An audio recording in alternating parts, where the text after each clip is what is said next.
Hacedores de historia. Esto es lo que queremos hablar y quiero que pongas atención. Cómo tú puedes prepararte para hacer historia en tu casa, en tu lugar de trabajo, en tu familia. Una de las grandes cosas en nuestra vida es aprender a descubrir para qué Dios nos puso en esta tierra y desarrollarlo. Desarrollar y descubrir para poder hacer las cosas que Dios nos pide. Cuando tú haces lo que Dios te pide hacer en la tierra, estás haciendo historia. Dios me habló de esto y es muy importante que lo entiendas. Dice la Biblia que recibieron el bautismo del Espíritu Santo en el libro de los Hechos. Cuando recibieron el bautismo del Espíritu Santo, Pedro se pone a predicar y 3.000 personas se convirtieron al Señor. En ese momento Pedro hizo historia, porque antes él estaba buscando peces y él estaba en otra profesión, pero de pronto Dios le dice, ya no serás más gente que esté pescando, ahora serás un pescador de hombres. Después de muchos años, Pedro se da cuenta de que ese era su propósito en la tierra y en la vida. Tú tienes que encontrar para qué estás hecho, qué Dios quiere de ti. Porque cuando tú no haces lo que Dios te pide, existes, no vives. Estás tú en una especie de perdiendo el tiempo o haciendo cosas que no tienes que hacer. Y entonces estás como que dilatando el propósito de Dios para tu vida. Esto es muy importante. Tienes que vivir para Dios y para eso tienes que descubrir qué es lo que Dios quiere de ti. Y eso implica un montón de sacrificios a veces o un montón de cambios que hay que hacer. Yo creo que entiendas la importancia de que hagas historia para tu familia, para tu casa, para tu hogar.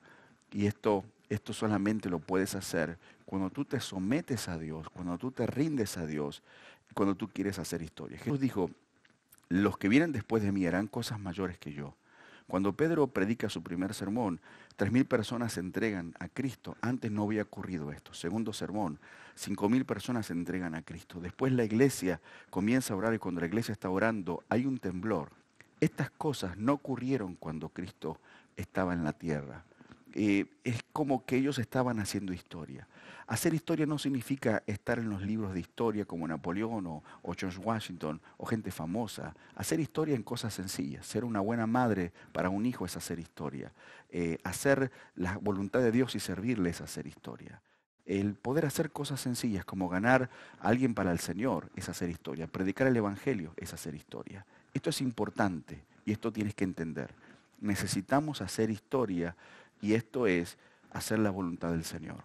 Consagrarte a Dios, vivir para Dios. Yo quiero desafiarte a que puedas vivir en el propósito de Dios y que hagas historia. Yo creo que tú harás historia y te convertirás en un hacedor de cosas increíbles. No es solamente alguien teórico, pero que alguien hace. Vamos a orar. Señor, ayúdanos en esta hora a hacer historia. Yo declaro que cada persona, cada familia que está en el reino de Dios estará viviendo para ti, haciendo lo que tú le has pedido. Yo te lo pido en el nombre de Jesús, que tú estés quitando confusión.